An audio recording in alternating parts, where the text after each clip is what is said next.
ధర్మం గురించి తెలుసుకునే ముందు ధర్మం యొక్క ఆధారం గురించి తెలుసుకోవలసి ఉంటుంది.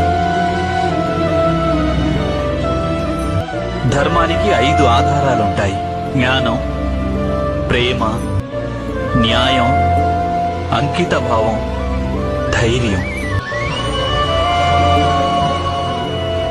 నీవు నన్ను ప్రశ్నించావు కదా ద్రౌపది, నీవు ఏ కారణాన జన్మించావని? నీవు జన్మించింది ఈ 5 ఆధారాలను పొందేందుకే ద్రౌపది.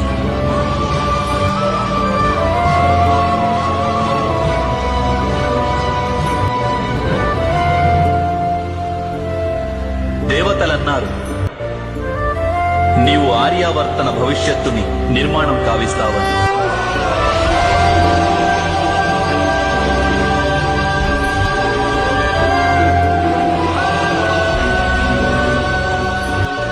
సమస్త లోకాలలో ధర్మస్థాపన కోసం సహాయం చేస్తావని.